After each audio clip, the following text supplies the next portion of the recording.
Barang kiriman ya. Udah lihat di buku barang kiriman? Oke. Barang kiriman, sebelum kita masuk ke barang kiriman, kita lihat dulu siapa pengusahanya untuk barang kiriman, ya. Biasanya barang kiriman dilakukan importasinya oleh penyelenggara pos. Kalau Anda kan sebagai pembeli kan biasanya hanya dapat aja kiriman gitu ya. Anda bisa dikirimin atau Anda beli pakai apa namanya? Eh, apa namanya tuh? Tokopedia, misalnya Shopee gitu ya, apa Alibaba gitu ya.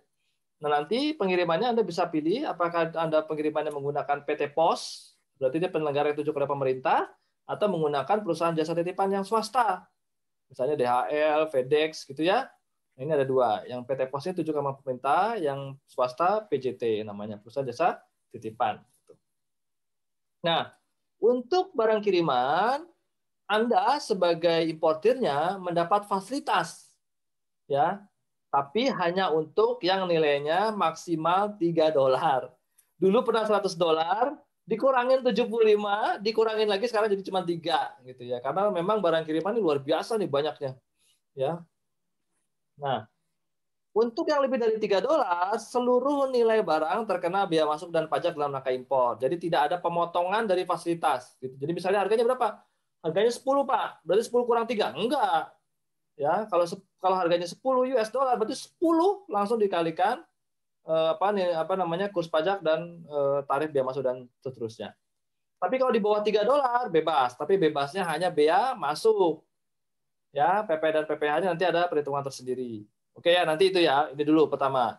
Jadi barang-barang yang non BKC atau non barang kena cukai itu fasilitas pembebasannya $3 maksimal. Ya.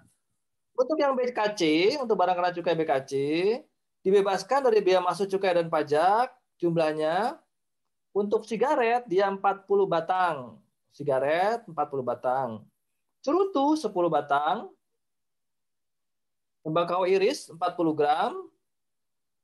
Hasil tembakau lainnya ya 20 batang apabila dalam bentuk dalam bentuk batang ya 20. Kan ada yang bentuknya kayak kecil-kecil gitu ya. Itu untuk yang elektrik sigaret tuh kecil-kecil kan. Kalau pakai kapsul dia 5 kapsul.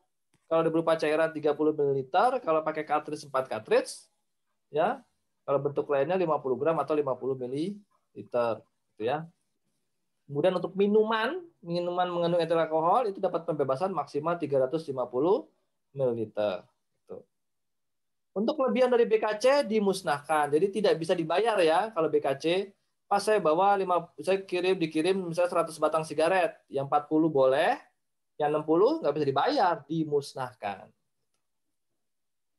Untuk BKC kelebihannya tidak bisa dibayar tapi harus dimusnahkan. Untuk yang harganya di bawah $3 atau maksimal $3 ya, menggunakan dokumen CN atau consignment note ya. Kalau Bapak Ibu belum tahu bentuknya, mungkin di buku ada itu bentuknya consignment note ya. Tapi ini tidak wajib bentuknya seperti ini ya Bapak Ibu ya. Jadi consignment note itu tidak ada format khususnya dari pemerintah. Jadi setiap perusahaan kadang-kadang beda-beda ya.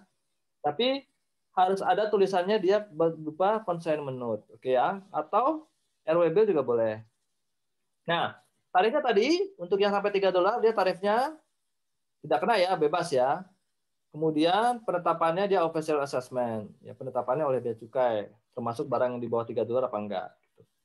Kemudian untuk yang nilainya $3 ke atas, di atas sorry yang di atas $3, ya bukan $3 ke atas, yang di atas $3. Yang di atas $3 dokumennya itu kalau diimpor oleh orang biasa, oleh orang pribadi, ya menggunakan dokumen CN, masih sama nih dokumennya CN atau consignment note untuk orang pribadi ya. Tuh. Untuk yang non badan usaha, untuk yang badan usaha, PT gitu ya, CV atau PT, dia boleh memilih ya untuk yang badan usaha dia boleh memilih apakah dia menggunakan CN ataukah dia menggunakan PIB. Boleh milih nih untuk yang non badan usaha, untuk yang PT ya, untuk perusahaan. Kalau dia menggunakan CN, maka dia akan kena tarif flat 7,5%. Kalau dia menggunakan CN, dokumennya, dia akan kena tarif flat 7,5%. Apapun barangnya tarifnya 7,5%. Gitu. Tapi kalau dia memilih menggunakan PIB, maka tarifnya tarif MFN atau tarif yang berlaku umum. Bisa saja 0, bisa saja 5. Ya, jadi lebih kecil daripada yang tarif flat. Gitu. Tapi kalau CN kan biasanya lebih cepat prosesnya. Ya, kalau PIB prosesnya lama tadi ya, ada apa namanya transfer data, ada SPJK atau SPJM atau SPPB gitu tergantung importernya ya. Kalau misalnya dia misalnya resikonya rendah, SPPB terus tarifnya 0% ya dia harusnya lebih baik memilih dengan menggunakan PIB gitu ya. Kalau dia menggunakan CN dia akan kena tarif flat 7,5%, rugi lah ini besar. Gitu. Ya ini untuk yang non badan usaha dia boleh memilih apakah dia menggunakan CN atau dia menggunakan PIB. Kemudian untuk yang non badan usaha yang ada asterik, jadi bukan pribadi tapi ada tanda asterik. Ini adalah non badan usaha yang bukan bisnis. Ya, biasanya dia badan internasional, ya atau perwakilan negara asing, misalnya ASEAN Sekretari, ya mungkin kop diplomatik, gitu, atau badan internasional, ya, atau lembaga non usaha lainnya, ya, berarti nirlaba. Maka dia menggunakan PIBK. Dia menggunakan PIBK. Pembiayaan impor khusus PIBK. Ya. Tarifnya untuk yang PIBK dan PIB ada tarif umum atau MFN. Di sini ada perbedaan kalau menggunakan CN, maka nilai pabeannya ditetapkan oleh Bea Cukai atau Official Assessment, tarif sama nilai pabeannya. Tapi untuk yang menggunakan PIBK dan PIB, ya nanti apa namanya HS code-nya dan nilai pabeannya nanti diberitahukan sendiri oleh si importer atau kuasanya. Tetap nanti ada pemeriksaan ya dari Bea Cukai apakah benar apa enggak tarif atau nilai pabeannya. Tapi kalau misalnya official assessment langsung ditetapkan oleh pejabat Bea Cukai berapa nilai barangnya, berapa tarifnya. Ya, tapi kalau pakai PIBK atau PIB, importer mengajukan berapa HS code yang dia yakini benar dan berapa nilai pabean transaksi yang benar-benar dia lakukan pembayarannya. Untuk yang nilainya di atas 1.500 US, tadi kan di atas $3 sampai 1.500 ya. Itu ada 3 pilihan. Untuk yang pengusaha atau untuk badan usaha dia punya 2 pilihan, CN atau PIB. Yang untuk pribadi dia pakai CN, yang untuk non badan usaha tapi bukan komersial dia pakai PIBK. Untuk yang di atas 1.500 US ya. Untuk yang non badan usaha itu menggunakan PIBK. Ya. Untuk yang badan usaha ya atau dia menggunakan fasilitas penangguhan ya, maka dia akan menggunakan tarif referensi atau MFN.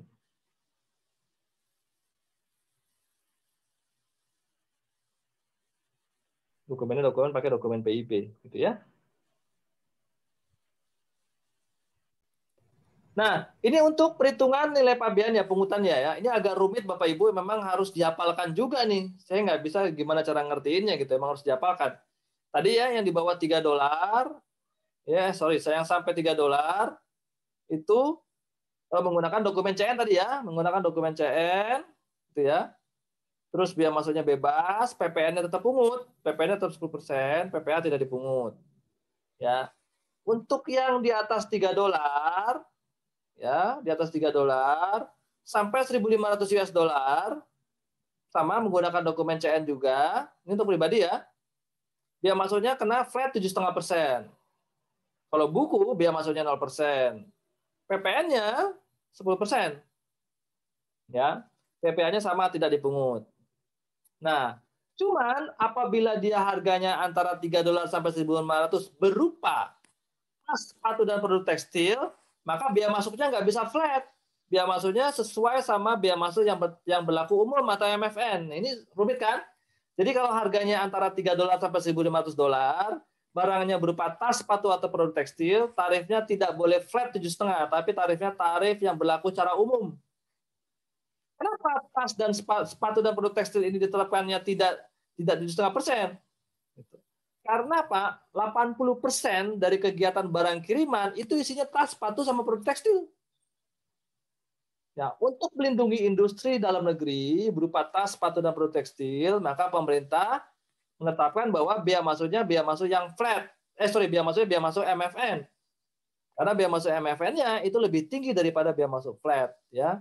Lihat di sini ya. Tas yang highest code-nya 420221 15%, 420211 17,5 dan seterusnya. PPN-nya sama 10%, PPA-nya 7,5%. Ya. PPA-nya 10% seharusnya sih. PPA-nya harusnya 10% nih. Ya. Untuk yang orang pribadi ya 10%. Gitu. Ya, ini untuk yang tas, sepatu dan produk tekstil. Untuk yang harganya di atas 1.500, ya, target di atas 1.500, FOB-nya dia harus menggunakan PIB dan PBK, biaya masuknya biaya masuk umum yang berlaku MFN ya, tidak bisa pakai tarif flat. PPN PPA berlaku tarif yang berlaku. Ini agak unik nih Pak, tas sepatu dan produk tekstil tolong dihafalkan, kalau barang kiriman di atas $3 sampai 1.500, dia tarifnya tarif umum. Tapi untuk jenis besarnya tarif 15%, 20%, 17% nggak usah diapalin ya. Nanti tarif-tarif ini di soal biasanya nanti keluar. Ya, nanti di soal biasanya keluar, jadi tinggal dihitung aja gitu. Jadi nggak usah diapalin untuk tarif-tarifnya. Cuma nanti kadang-kadang di soal gini. Untuk yang harga di atas $3 sampai 1.500 ini, ya. Nanti di soal biasanya tarif flatnya dicantumkan, tarif umumnya dicantumkan. Jadi Anda harus memilih menggunakan tarif umum apa tarif flat. Gitu ya. Nah, gimana caranya ya? Kalau tas sepatu dan produk tekstil tarifnya tarif umum. Kalau selain itu berarti tarifnya tarif flat gitu aja. Kayak gitu. Pak, itu ada pertanyaan silakan. Pak, yang tas itu yang 42022100 itu apa sih, Pak? Apanya sih? Nomor apa sih? Highest code, highest Oh code. iya, highest code ya, sorry. Iya, oke. Iya, ini nomor highest code-nya. Kan tas kan macam-macam Pak highest Iya. code-nya. Ada yang masuk ke 420221, ada yang Iya. masuk ke 420211 gitu, ada yang Itu jenisnya ya, Pak ya? 420232. Iya. Jadi tergantung Klasifikasinya. tergantung klasifikasinya benar. Biasanya dari bahan baku, dari fungsi, dari bentuk itu mempengaruhi terhadap klasifikasi gitu. Tapi itu nanti di pelajaran ini ada ya, Pak ya? Di materi berikutnya mungkin. Highest code. Apanya tuh? Ada. Nanti di jadwal highest code. Ada Iya. di belakang cara klasifikasi barang. Oke. Ya, Nanti makasih. ada sendiri. Siap. Oke ya, coba kita praktek tuh. Praktek dulu deh cara ngitungnya. Ada kan di soal ya? Ada kan di soal ya? Di buku Anda ada ya? Kita praktek dulu aja deh. Supaya nggak ngantuk nih sore-sore. Orang tidak memiliki NPWP. Ya, dalam satu hari menerima barang kiriman sebanyak 2 kali. Ya. CN pertama berupa wireless keyboard, harganya $80, biaya pengiriman dan asuransi 20. Dan kedua, barangnya berupa sepatu, FOB-nya 45, biaya pengiriman dan asuransi 20. Hitunglah biaya masuk dan seterusnya. Oke ya. Kita lihat di sini. Untuk yang pertama, CN pertama, harganya 80. 80 dapat pembebasan nggak Bapak Ibu? Halo Bapak Ibu, 80 dapat pembebasan nggak? Enggak. Enggak. Berarti harus dihitung nggak biaya masuknya? Hitung, Pak. Hitung dong. Berarti CIF-nya berapa? FOB ditambah freight dan asuransi ya, berarti 100. Ya, 100. Oke, FOB tambah freight tambah asuransi dapat 100. Nilai pabeannya berarti 100 dikali kurs pajak. Kurs pajaknya mana tuh? 14.200. 14.200. Tulis 14.200. Dapat berapa nilai pabean? 1.420.000. Oke, Ya, 1.420.000. Oke. Tarif biaya masuknya sekarang. Anda menggunakan tarif flat apa tarif umum? Ayo. Flat ini, Pak. Tarif flat. Betul. Jadi pakainya 7,5%. Hati-hati. Iya. Sudah? Ya, Pak. Dapat berapa? Dan maksudnya? Ditulis. 107.000. Oke. Nilai impor. Dicari. Nilai pabean ditambah. Dia masuk.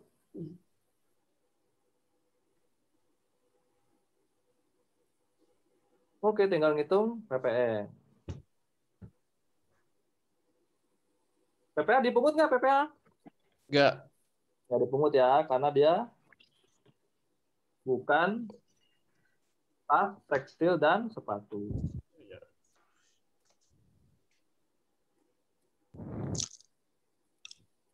Oke, dapat semua? Sekarang lanjut ke CN yang kedua. Lanjut CN yang kedua. Sepatu sekarang. FOB-nya 45. Berarti dapat pembebasan nggak? Enggak. Nggak Enggak. dapat. Berarti 45 langsung ditambah break dan asuransinya. 20. Berarti 60, 65. 65 ya. Ya. 65 dikali CIF. Dikali CIF. Dikali kurs. Kurs. Dikali CIF. Dikali kurs. Ya. Dapat berapa? Ini Pak Bian? 65. Kursnya tadi berapa? 14.200. 14.200. Iya. Dapat berapa? 923, Pak. 923. 923. Oke. Dapat dikali tarif. Tarifnya berapa tuh? Tarif flat apa tarif MFN? Ayo. PFN. FN. Iya. Kenapa? Karena dia Sepatu. sepatu. Iya. Hati-hati.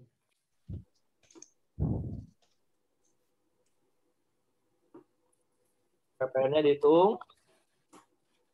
PPN-nya dihitung. PPA tetap dapat ya, tetap dihitung ya. Jadi ketentuannya PPN-nya dihitung. Sudah ya, sudah dapat ya hitungannya ya. Kita lanjut ya. Oke, kita sekarang lanjut ke teorinya sekarang. Tadi kan udah cara ngitungnya, kita lanjut sekarang ke teorinya. Nah, ini proses bisnisnya. Ya, proses bisnisnya. Untuk menggunakan consignment note, dia bisa lebih cepat ya daripada yang menggunakan PIBK atau PIB. Jadi nanti penyelenggara posnya Bapak Ibu yang menyampaikan CN ke sistem aplikasi ya, sistem komputer pelayanan impor di kantor Pabean ya. Kemudian nanti akan dilakukan penelitian tarif, nilai Pabean dan tarif. Karena kan kalau CN kan ditetapkan langsung sama bea cukai.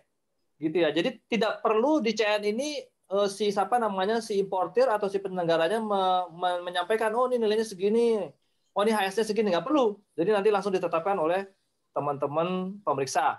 Teman-teman pemeriksa juga nanti akan melakukan pengecekan apakah barang tersebut dikenakan larangan pembatasan apa enggak, gitu ya. Kalau misalnya terkenal atas, misalnya apa, makanan, minuman, obat-obatan, gitu ya. Nah itu nanti kan harus ada latasnya tuh dari Badan POM, misalnya dari Kementerian Kesehatan, maka akan terbit namanya SPBL, Surat Pemberitahuan Barang Latas terhadap barang kiriman, SPBL-BK, Surat Pemberitahuan Barang Latas untuk barang kiriman. Gitu ya. Untuk BC11 nanti disampaikan oleh penyelenggara pos. Tadi ingat di pertama ya, penyampaian inward manifest dapat disampaikan oleh si penyelenggara posnya.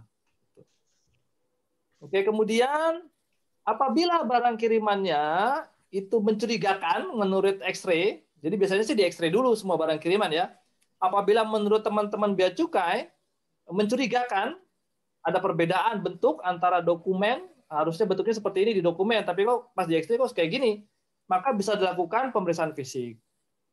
Ya, pemeriksaan fisik nanti akan didampingi oleh si penyelenggara pos. Nanti teman-teman dari DHL, FedEx gitu ya, akan mendampingi teman-teman pemeriksa untuk melakukan pemeriksaan fisik. Pemilik barang nggak perlu datang nih ke tempat pemeriksaan fisik ya. Jadi nanti dibantu sama DHL-nya. Kemudian akan dibuat LHP atau laporan pemeriksaan fisik. Setelah ada penetapan nanti dilihat apakah dia di bawah $3, apakah dia $3 sampai 1.500 nilainya, ataukah di atas 1.500. Ya. Kalau di atas 1.500 dia non badan usaha tadi, dia pakai PIBK, kalau dia badan usahanya atas 1.500, dia responnya harus pakai PIB. Untuk yang $3 sampai 1.500, nanti akan terbit SPPB tapi SPPB MCP, SPPB untuk barang kiriman ya. Gitu. Plus billing. Jadi gini, barang tetap bisa keluar, ya, barang tetap bisa keluar, tapi nanti bayarnya itu biasanya 3 hari paling lambat setelah barang keluar, itu bisa dilakukan gitu ya, untuk pembayaran billingnya ya. Tapi biasanya teman-teman DHL sebelum mengirim barang dia minta billingnya dibayar dulu, biasanya segitu ya. Walaupun ketentuannya si DHL-nya itu membayar billingnya biasanya maksimal 3 hari setelah barang keluar sih. Gitu. Jadi bisa barang keluar dulu, besok atau lusanya baru bayar billing gitu. Ya, tapi biasanya kalau DHL mintanya Anda sebagai penerima barang bayar dulu sih. Jadi barang nggak bisa keluar kalau belum bayar, biasanya gitu. Ya, ini untuk yang pakai consignment. Oke. Kemudian menggunakan PIBK nih, yang untuk tadi yang nilainya $3 sampai 1.500 ya. Hampir sama sih sebetulnya, ya, hampir sama proses-prosesnya. Penyelenggara pos bertanggung jawab atas kewajiban membayar tuh kan, jadinya penyelenggara pos nanti yang membayar biaya masuk sama tagihan, ya. Biasanya 3 hari atau 2 hari setelah barang keluar.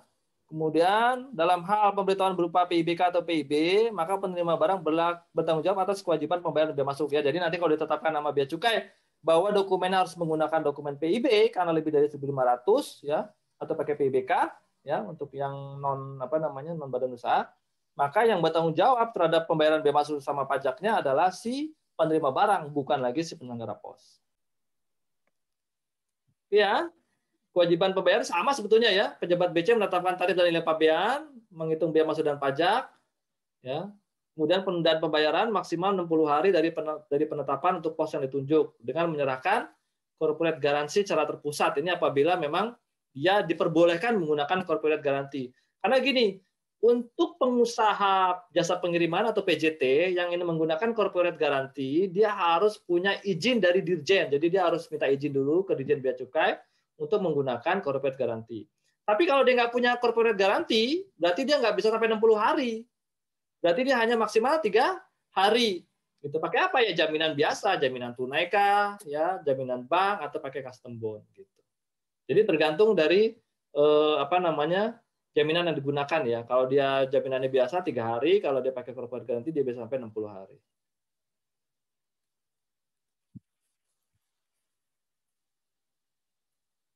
Ini contoh dari SPPB MCP ya.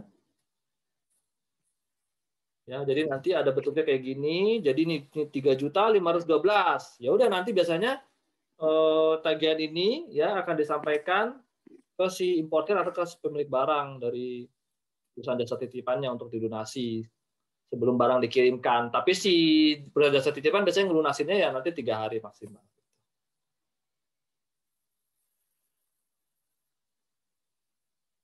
Boleh nggak penetapan ini diajukan keberatan? Boleh.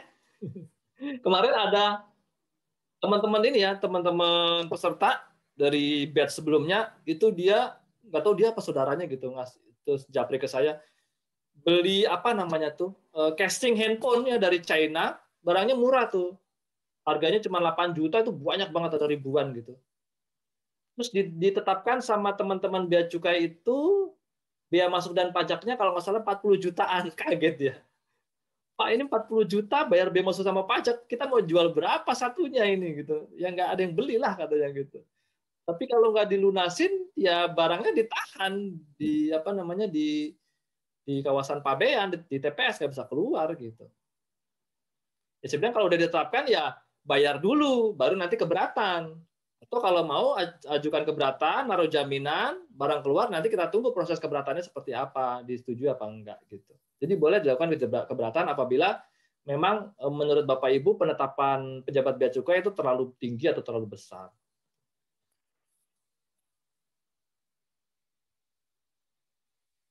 Oke, setelah dibayar semua, ya pengeluaran barang kiriman bisa dilakukan ya dari kawasan pabean atau dari tempat penimbunan sementara. Ini ada yang saya sebentar dulu, saya lihat dulu. Oh, selamat pagi aja, oke. Nah, untuk barang penumpang Bapak Ibu, ini peraturan 2019 adalah perbaikan dari peraturan sebelumnya.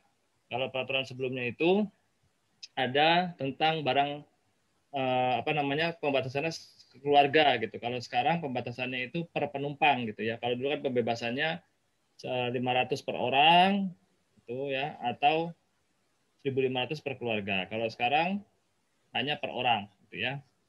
Nah, untuk pengertiannya dulu Bapak Ibu nih untuk barang penumpang ya. Barang penumpang ini bisa datang ya bersama-sama dengan penumpangnya, ya bisa datang sebelum penumpangnya datang atau bisa datang juga setelah penumpangnya datang. Jadi penumpangnya datang dulu keluar dari bandara, nanti barangnya baru datang misalnya 2 hari atau seminggu kemudian, gitu ya. Nah, untuk ketentuannya dibatasi. Ya. Untuk yang barang penumpang yang melalui laut, kan ada juga yang penumpang datang melalui laut ya, lewat ferry internasional, misalnya dari Singapura ke Batam atau dari Malaysia misalnya ya ke Batam juga gitu ya. Nah, itu paling lama 30 hari sebelum kedatangan ya atau 60 hari setelah kedatangan. Ya, ini yang melewati laut gitu ya. Untuk yang melewati udara paling lama itu 30 hari sebelum kedatangan ya. Kemudian 15 hari setelah kedatangan. Jadi bedanya hanya pada saat setelah kedatangannya saja. Ya, kalau lewat laut masih 60 hari. Jadi barangnya boleh nyusul nih 60 hari maksimal 60 hari kemudian gitu ya. Kalau lewat laut, tapi kalau lewat udara barangnya boleh nyusul maksimal 15 hari setelah penumpangnya datang.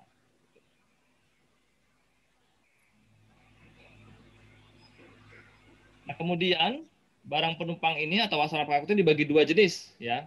Pertama personal use, ya, personal use yaitu barang-barang yang dibawa oleh penumpang atau wasana pengangkut yang jumlah jenisnya atau sifatnya itu wajar untuk keperluan dia atau sisa perbekalan dia gitu. Jadi kalau misalnya Bapak Ibu ke Eropa misalnya 2 minggu ada pertemuan bisnis yang mungkin bawa 2 setel jas atau 3 setel jas itu wajar gitu ya.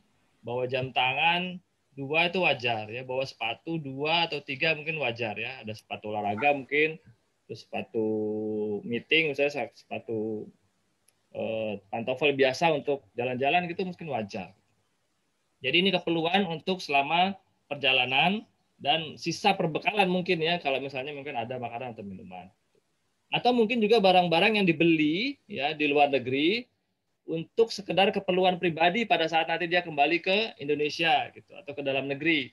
Bisa juga sebagai oleh-oleh juga bisa. Misalnya Bapak Ibu luar negeri biasa kalau orang Indonesia itu kan kalau jalan-jalan traveling itu kan pasti sepertinya nggak pas gitu kalau nggak bawa oleh-oleh gitu atau cedera mata ya. Nah, mungkin Bapak Ibu bawa oleh-oleh gitu untuk keluarga atau teman-teman di dalam negeri. Nah, Bapak Ibu bisa membawa barang-barang tersebut yang jumlahnya memang wajar gitu. Jadi kalau misalnya bawa tas mungkin buat istrinya ya atau bawa sepatu buat anaknya gitu ya. Kalau jumlahnya wajar ya mungkin tidak masalah. Itu dianggap sebagai personal use gitu ya. Nah, kemudian ada yang disebut non personal use gitu ya. Non personal use ini apabila barang impornya itu pembeliannya memang bukan atas nama si penumpang. Jadi mungkin Bapak Ibu misalnya diperintahkan atau ditugaskan oleh perusahaan Bapak Ibu misalnya ke luar negeri untuk membeli suatu barang untuk keperluan perusahaan gitu. Jadi nanti invoice-nya terhadap barang tersebut itu invoice atas nama perusahaan. Misalnya beli spare part misalnya atau beli benda-benda lain lah. Karena mungkin kalau pakai impor itu prosesnya lama ya, sedangkan barangnya sangat dibutuhkan atau mungkin barangnya memang tidak ada di lokal, tidak ada orang yang impor, jadi Bapak Ibu harus mengambil sendiri barangnya di luar negeri gitu ya. Nah, untuk yang non personal use ini juga berlaku terhadap barang-barang yang sepertinya untuk kepentingan pribadi sepertinya ya, tapi jumlahnya nggak wajar gitu. Misalnya Bapak Ibu bawa oleh-oleh sepatu misalnya 200 pasang gitu ya. Atau misalnya Bapak Ibu beli jam tangan misalnya dari luar negeri bawa 5 gitu ya. Itu nggak wajar kan itu. Ya. Kemudian juga barang-barang yang memang diniatkan atau dipikirkan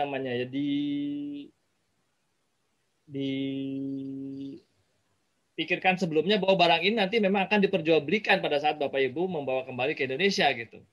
Ya. Itu juga dibilang barang non personal use. Nanti kita lihat perlakuannya ya setelah slide berikut. Kemudian barang contoh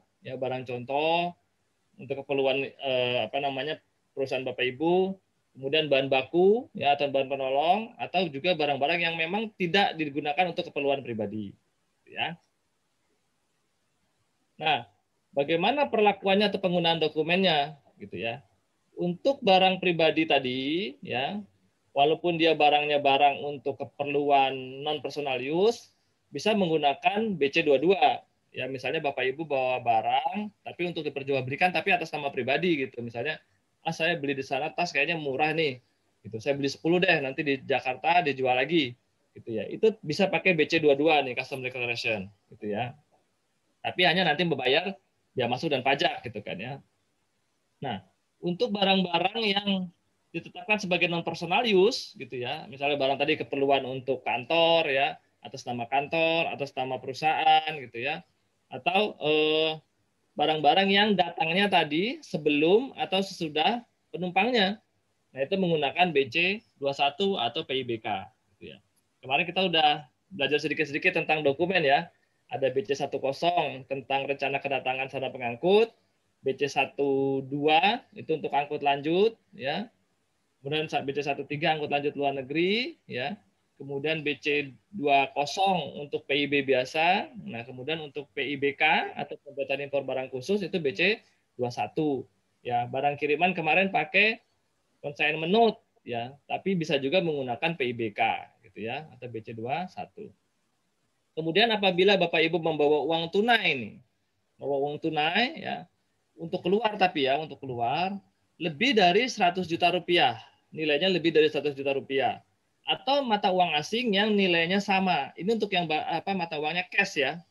Jadi Bapak Ibu bawa uangnya cash dalam rupiah lebih dari 100 juta atau mata uang asing yang senilai dengan 100 juta atau lebih, maka Bapak Ibu harus menggunakan dokumen pemberitahuan Fabian untuk pembawaan uang tunai ke luar negeri namanya BC32. Ini dokumen ekspor ya. Kalau depannya 3 itu dokumen ekspor. Kalau depannya 2 itu dokumen impor. Kalau depannya 1 itu dokumen perjalanan gitu ya. Untuk di bea cukainya ya. Nah, ini dokumen-dokumen yang harus digunakan atau harus dibuat oleh Bapak Ibu sebagai penumpang ya apabila Bapak Ibu datang dari luar daerah pabean.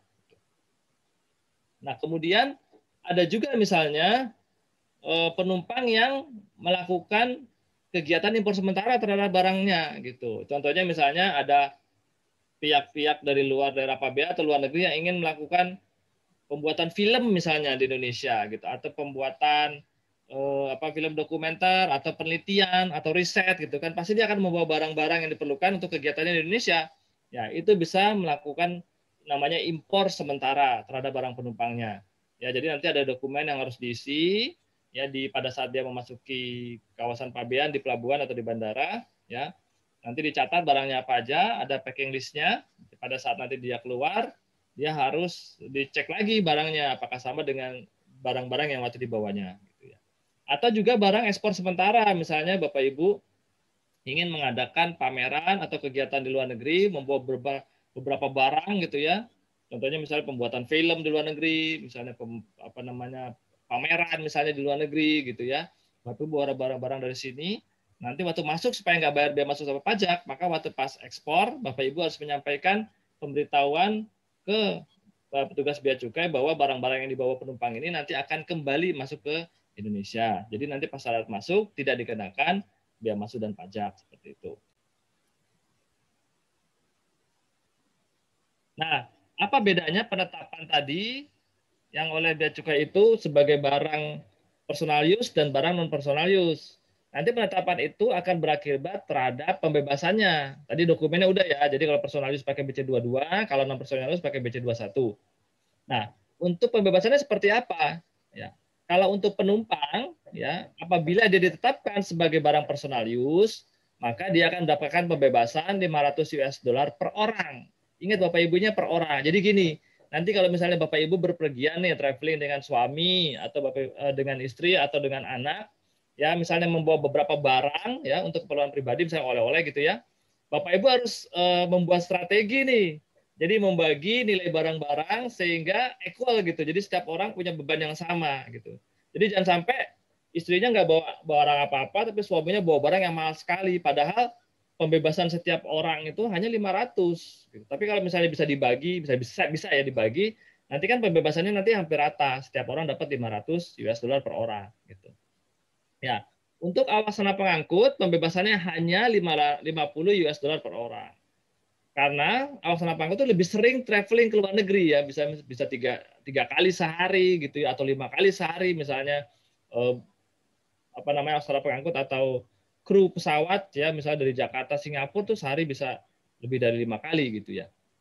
Nah, untuk barang kena cukai ya, pembebasannya itu bukan dari nilai.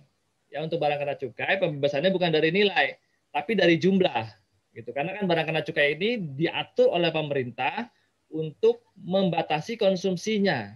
Ya, untuk membatasi konsumsinya. Jadi untuk cukai memang pemerintah niatnya bukan untuk mencari pemasukan dari situ, tapi untuk membatasi konsumsi.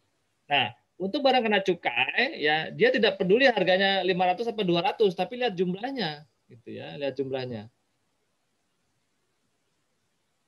Bentar, ada pertanyaan dari Bu Adistra ya. Deklarasinya jadi satu keluarga atau dipecah-pecah? Dipecah-pecah Bapak Ibu. Ya, dipecah-pecah. Jadi nanti setiap orang membuat custom declaration sendiri-sendiri.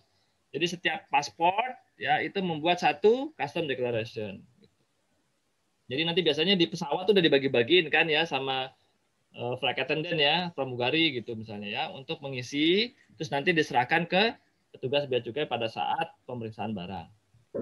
Nah, untuk bea masuk, cukai dan PDRI terhadap barang kena cukai, jumlahnya untuk yang sigaret maksimal 200, ya. Untuk yang cerutu maksimal 25, untuk tembakau 100 gram, untuk minuman mengandung etil alkohol atau MMEA itu 1 liter. Bagaimana kalau misalnya saya bawa 3 atau 4 dari jenis tersebut ya, nanti pakai perbandingan gitu ya. Nah, untuk barang kena cukai Bapak Ibu beda sama barang biasa ya. Kalau barang biasa misalnya Bapak Ibu bawa sepatu, harganya misalnya mahal nih, harganya misalnya $1.000 gitu ya. Nah, dapat pembebasan kan 500. Jadi yang bayar hanya selisihnya. Jadi 1.000 dikurang 500. Selisihnya itu nanti yang kena bea masuk dan pajak, gitu ya. Nah, untuk barang kena cukai, ini untuk kelebihannya tidak bisa dibayar. Barang kena cukai kelebihannya harus dimusnahkan, gitu ya. Pemusnahannya gimana Pak? Pemusnahannya di depan Bapak Ibu ya, bisa dihancurkan, kita ada alatnya. Kalau misalnya minuman doang sih biasanya dibuang aja gitu. Jadi ada wastafel gitu nanti di tempat pemeriksaan itu langsung dibuang minumannya gitu. Ini botolnya sayang Pak, bagus ya, botolnya bisa diambil sama Bapak Ibu ya untuk pajangan mungkin di rumah ya gitu. Tapi untuk minumannya atau isinya itu untuk kelebihannya dimusnahkan. Bentar nih ada pertanyaan, saya lihat dulu. Oke, pertanyaan tadi udah dijawab ya. Kemudian untuk kawasan pengangkut, ya karena tadi jumlahnya hanya dibatasi $50 saja per orang, ya. Nah, untuk barang kena cukainya, ya, untuk barang kena cukainya, dia pembatasannya juga lebih sedikit daripada barang penumpang, ya. Kawasan pengangkut pembatasannya itu 40 batang sigaret, 10 batang cerutu, 40 gram tembakau iris, 350 ml MMA, dan kelebihannya juga harus dimusnahkan. Ini emang agak repot ya untuk 350 ml ya, karena kemasan kan biasanya kan 1 liter, 2 liter gitu. Jadi memang harus diukur benar gitu ya. Ada pertanyaan dulu Bapak Ibu sebelum saya lanjutkan untuk fasilitas pembebasannya. Perbedaannya dengan barang kiriman, kalau kemarin barang kiriman yang dapat membebaskan kan $3 ya. Jadi di atas $3 itu terkena bea masuk ya dan PPN gitu. Nah, kalau barang kiriman seluruhnya, jadi misalnya kan pembebasan $3, kalau Bapak Ibu beli barang $5, seluruhnya $5 itu kena bea masuk dan pajak kan gitu. Tapi kalau barang penumpang ya, itu selisihnya yang dikenakan bea masuk sama pajak. Jadi beda ya dengan barang kiriman. Jadi kalau Bapak Ibu bawa barang penumpang $700 dikurangin dulu 500, selisihnya itu yang 200 itu yang kena bea masuk dan pajak. Kayak gitu.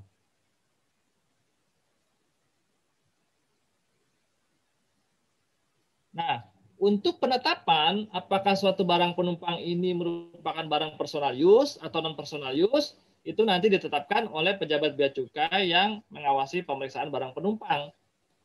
Ya. Begitu juga untuk penetapan tarif, HS code-nya maksudnya, HS code tarif dan nilai pabeannya itu juga ditetapkan oleh pejabat bea cukai gitu.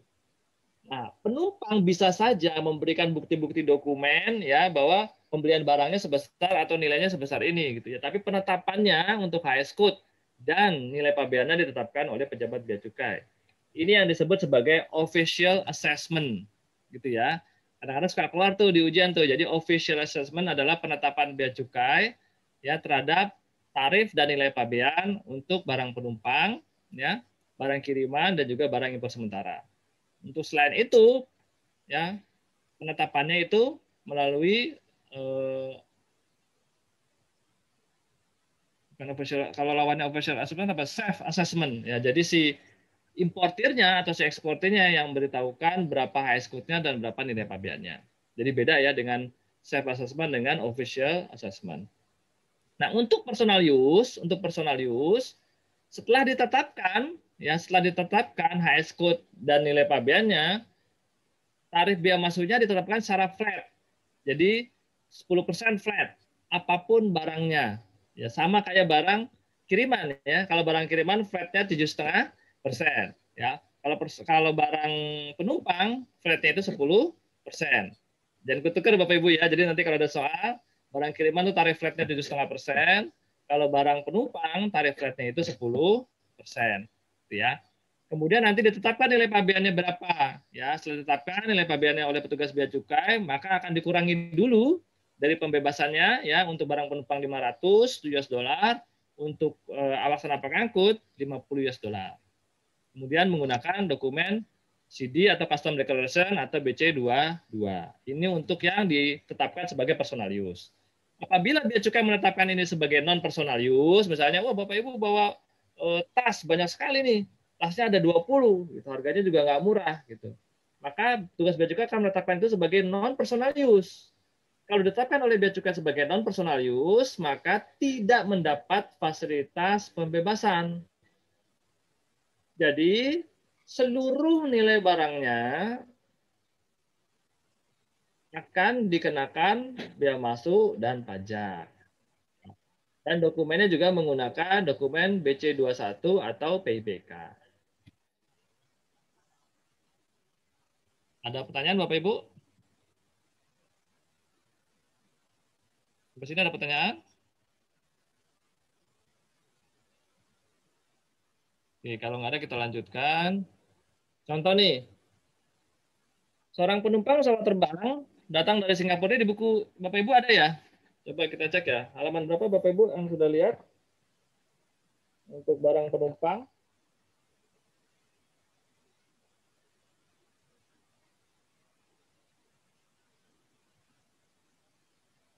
Kalau Bapak Ibu ada bukunya, silakan dikerjakan saja tuh. Kita latihan sama-sama nih untuk mengerjakan barang penumpang. Kalau nggak salah ada di halaman 91 ya Bapak Ibu ya. Bisa dilihat ya. Barang penumpang ada di halaman 91 nih untuk hitungannya.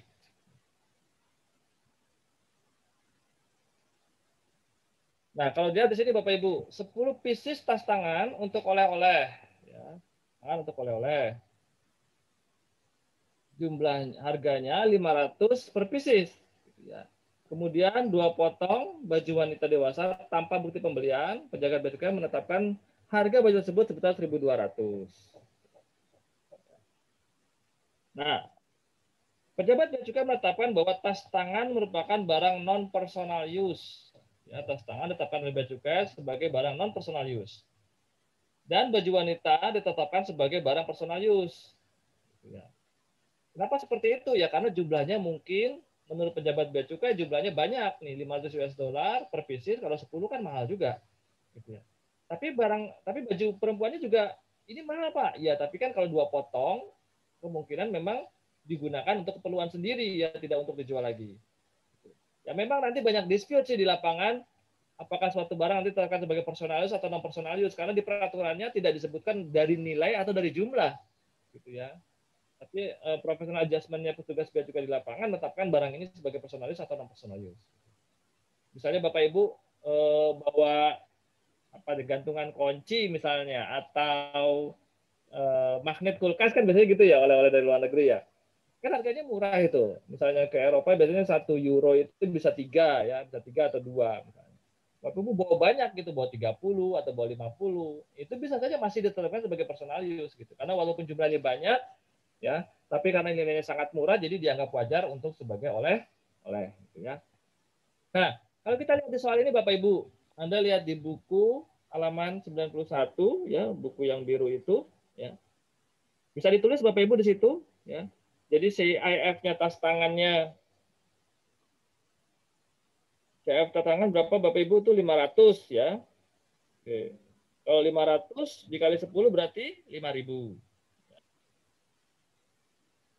Itu jumlahnya 5.000 ya, siap tas tangannya ya. Kemudian nilai pabean Bapak Ibu, langsung diisi aja Bapak Ibu pakai pensil atau pulpen. Nilai pabeannya 5.000 dikali kurs pajak. Kurs pajaknya itu NDPBM. Kemarin kita udah diskusi ya. Nilai dasar perhitungan untuk perhitungan bea masuk. Di bawah tuh ditulis NDPBM atau kursnya, kurs pajaknya 13.500. Berarti 5.000 dikali 13.500. Coba Bapak Ibu dihitung. Berapa jumlahnya?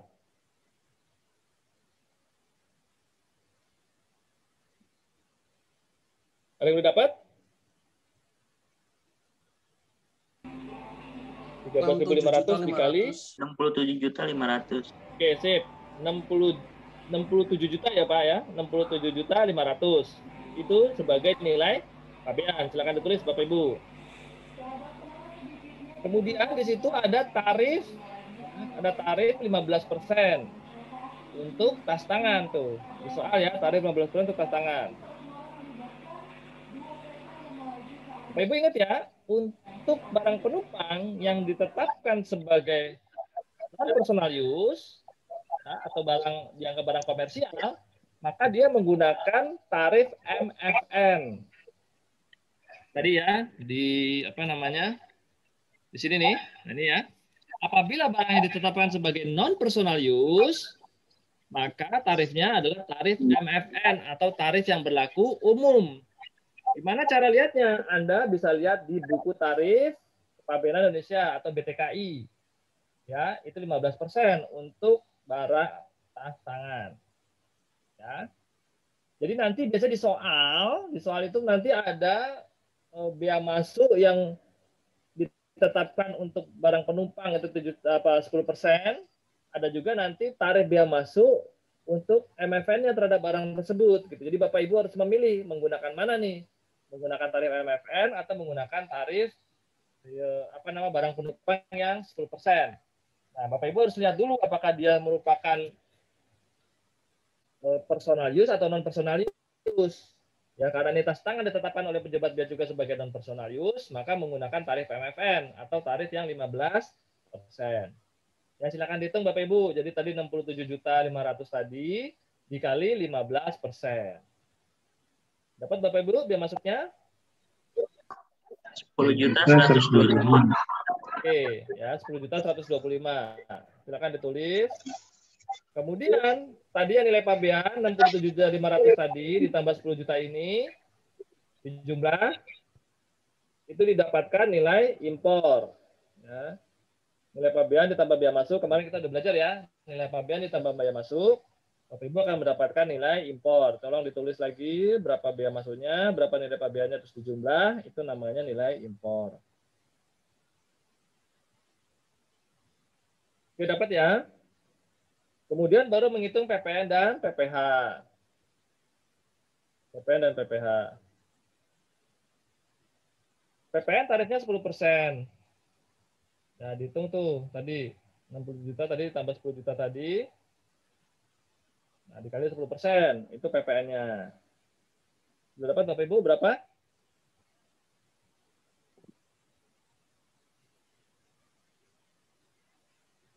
Rp7.706.2.500. Ya, 7.706.2.500. Kalau nanti Anda melakukan pembayaran, biasanya disuruh dibulatkan 1.000 ke atas, Pak. Oh Jadi iya. pada saat nanti Bapak ke ATM atau Bapak nanti pakai kartu gitu ya, edisi, nanti dibulatkan 1.000 ke atas. Nah, untuk PPH, PPH barang penumpang, ingat kemarin di teori ya, kalau barang kiriman, PPH-nya berapa kemarin? Bapak Ibu, barang kiriman berapa kemarin PPH-nya? Ingat nggak? Barang kemarin PPH-nya 10% ya. PPN. Kemarin PPH-nya 10%. Gitu kan ya. Kalau dia tidak punya NPWP, maka 10% itu harus dikali 2. Ya, jadi 20%. Kalau nggak punya NPWP, biasanya sekarang orang udah punya NPWP semua lah ya. Oh iya tuh. Custom CS aja itu udah punya NPWP ya di kantor gitu. Jadi 10% untuk barang kiriman. Nah, kalau barang penumpang, PPH-nya 7,5%. Kalau importer yang sudah punya API atau NIB sekarang ya, itu PPH-nya 2,5% untuk impor biasa. Kayak gitu ya. Ingat-ingat nih, Ya. PPh untuk importir atau perusahaan 2,5%. Ya. PPh untuk barang kiriman 10%. PPh untuk barang penumpang 7,5%. Ya.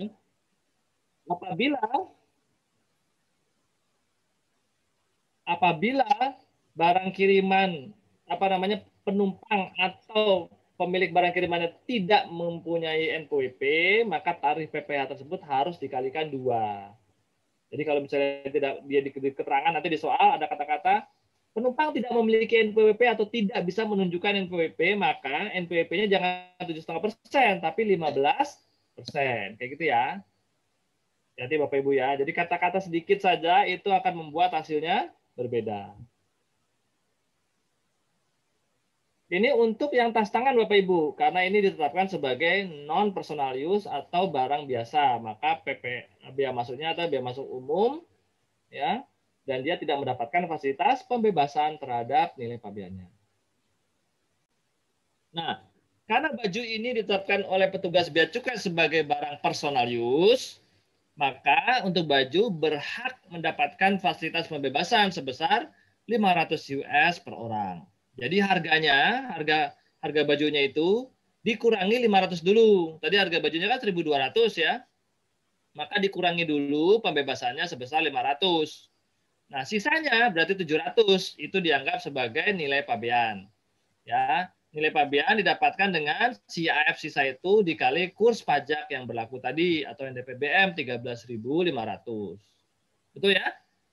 Sisanya kan 700 ya, dikali 13.500 didapat 9.450.000. Bapak Ibu boleh coret-coret tuh di buku tuh biar nggak lupa. Biasanya kalau untuk mengingat kita harus menulis sih. Jadi didapat 9.450.000 untuk nilai pabeannya. Kemudian untuk menghitung biaya masuk seperti biasa tarif dikali nilai pabean. Tarif dikali nilai pabean. Nah, karena ini ditetapkan sebagai personal use, maka tarifnya adalah tarif barang penumpang, bukan tarif MFN. Nah, diingat lagi nih. Tadi baju wanita tarif MFN-nya berapa Bapak Ibu di sini? 25%. Ya, tarif baju wanitanya sebetulnya untuk MFN 20%. Tapi pada saat perhitungan menggunakan tarif 10%. Kenapa? Karena baju wanita ini ditetapkan oleh petugas bea cukai sebagai barang personal use, maka tarifnya adalah tarif barang penumpang yang sebesar 10%. Jadi hati-hati nanti cara ngitungnya juga ya. Hati-hati menggunakan tarif. Banyak teman-teman itu nanti pas tryout atau pas ujian tuh lupa di sini. Gitu loh, besarnya tarif. Nah, udah ya dapat ya 10% dikali 9.450.000 didapat 945.000. Berikutnya seperti biasa nilai impor ya, nilai pabean tambah biaya masuk ya. 9.450.000 ya. Ditambah 945.000 dapat 10.395.000. PPN-nya seperti biasa tadi ya. 10% dikali nilai pabean, nilai impor ya didapat 1.040.000. Itu dibulatkan ya. Kemudian PPh-nya 7,5% dikali 10.395.000. Seperti itu.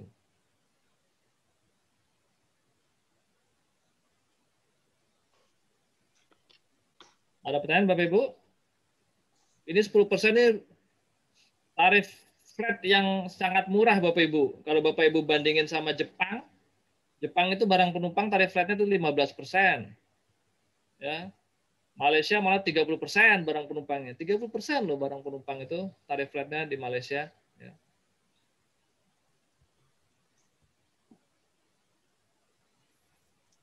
Ada pertanyaan Bapak Ibu tentang perhitungan biaya masuk dan pajak terhadap barang penumpang? Nanti kalau saya sarankan Bapak Ibu ya mengutak-ngatik lagi soalnya terus dihitung ulang. Biasanya biar lebih lancar seperti itu ya. Oke, kalau nggak ada pertanyaan ya, untuk penjaluran sekarang, penjaluran barang penumpang ya, apabila membawa barangnya lebih dari nilai pembebasan, jadi barangnya mahal sekali, ya, kemudian membawanya hewan, berupa hewan, ikan, tumbuh-tumbuhan, atau produk-produk dari hewan, ikan, atau tumbuhan, ya. Contohnya daging, file, gitu ya, atau tumbuhan, atau mungkin herba-herba, obat-obatan, ya. Narkotika, senjata, amunisi, bahan peledak, ya. Benda atau publikasi pornografi, kemudian uang atau instrumen pembayaran senilai 100 juta rupiah atau lebih, ya. Atau barang-barang ditetapkan sebagai non personal use oleh petugas bea cukai, ya, barang-barang untuk keperluan perusahaan tadi misalnya, ya, atau jumlahnya sangat banyak, maka akan ditetapkan sebagai jalur merah. Artinya barang tersebut akan diperiksa fisik, dilihat jumlahnya, dilihat jenisnya, gitu ya. Tapi apabila Bapak Ibu membawa barang-barang di luar ini yang disebutkan ini, maka Bapak Ibu akan mendapatkan jalur hijau.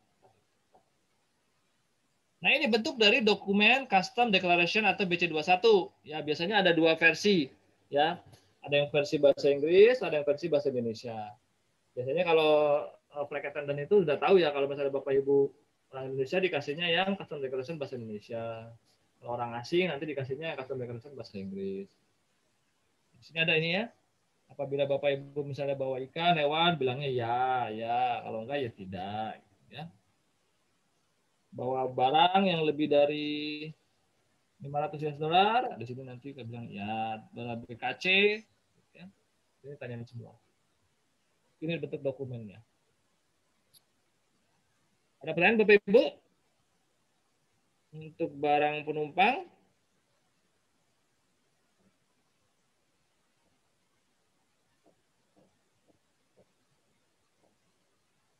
Kalau nggak ada, kita lanjutkan ya. Barang penumpang sudah selesai. Kita lanjutkan dengan sekarang barang kiriman.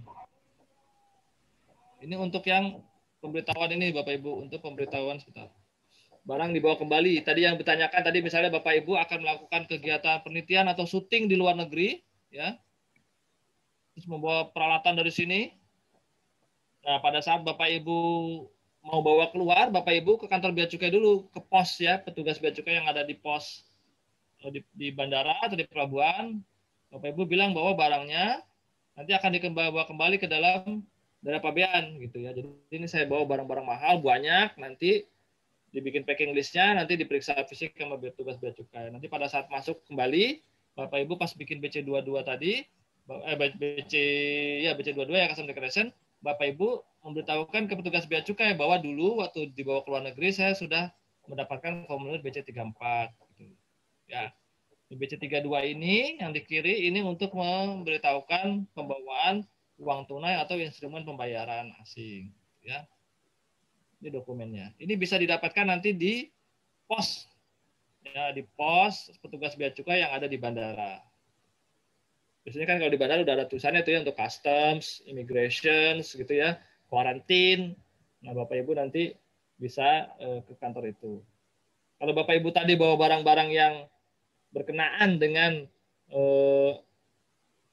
produk-produk obat-obatan, makanan, ya, minuman, kosmetik, Bapak Ibu nanti juga harus ke kantor kuarantin yang ada di bandara itu ya untuk bisa meminta pengecualian gitu ya atau surat keterangan bahwa barang ini untuk keperluan sendiri dan tidak untuk dijual lagi. Nanti biasanya petugas bea cukai diminta dulu sebelum Bapak Ibu bisa bawa barangnya keluar.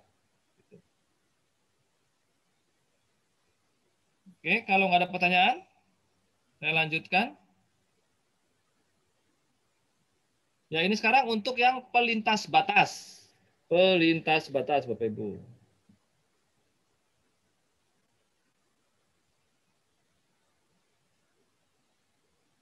Pelintas batas adalah penduduk yang berdiam atau bertempat tinggal di dalam wilayah perbatasan negara. Jadi kalau misalnya kalau perbatasan negara kita antara kita dan luar negeri itu lewat darat kan biasanya ada di Entikong ya, di sebelah utaranya Pulau Kalimantan ya, sebelah utara tapi barat ya. Itu ada Entikong. Kemudian kalau misalnya di Jayapura ya, itu juga ada perbatasannya. Kemudian ada juga di perbatasan antara Timur Timur ya dengan Nusa Tenggara, gitu ya. Itu juga ada perbatasannya. Nah itu namanya PLBN, ya pos lintas batas, pos pengawas lintas batas. Nah yang diberikan fasilitas pembebasan bea masuk dan pajak untuk barang-barang pelintas batas adalah penduduk yang berdiam atau bertempat tinggal di sekitar perbatasan tersebut. Jadi bukan orang yang keluar masuk lewat perbatasan itu dapat pembebasan, pasti nggak bisa, gitu ya. Jadi misalnya orang Pontianak ya mau ke kota Kuching Malaysia, terus nanti masuk dapat pembebasan, enggak ya, karena dia warga negaranya Indonesia memang, tapi dia tinggalnya di Pontianak, bukan di sekitar perbatasan, maka dia tidak mendapatkan fasilitas, gitu ya. Karena untuk bisa mendapatkan fasilitas, dia harus menggunakan KILB, Kartu Identitas Lintas Batas, ya. Kemudian nanti Bea Cukai juga akan menerbitkan namanya buku pas barang lintas batas atau PPLB, gitu ya. Itu harus punya dua dokumen itu. Kemudian pembebasannya berapa? Nah, pembebasannya ini ya, apabila perbatasannya Indonesia dengan Papua Nugini itu sebesar 300 US dollar per orang per bulan. Perbatasan antara Indonesia dengan Malaysia menggunakan ringgit, pembebasannya 600 ringgit Malaysia per orang per bulan. Perbatasan Indonesia dengan Filipina itu ada di mana tuh? Nunukan kalau nggak salah, di utaranya Nunukan ya, di Kalimantan, tapi timur agak utara gitu ya. Itu pembebasannya 250 US dollar per orang per bulan. Untuk Timor Leste, ya, untuk yang Nusa Tenggara, Timor Leste itu pembebasannya US dollar 50 per orang per hari. Beda ya dengan yang lain, untuk Timor Leste per orang per hari 50 US dollar. Ini pembebasannya, Bapak Ibu.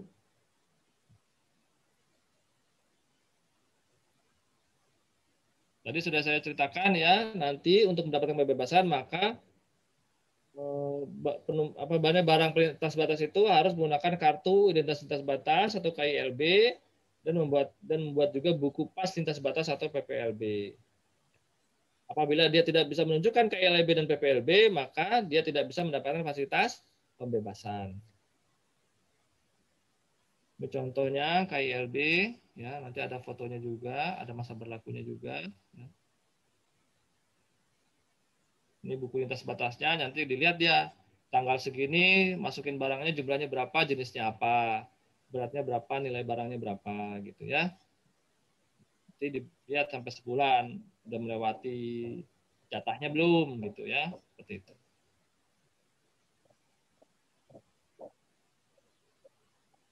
Nah, untuk pelintas batas, ya pelintas batas dilakukan pemeriksaan pabean. Ya, pemeriksaan pabean itu melihat barangnya, jumlah jenisnya, gitu ya.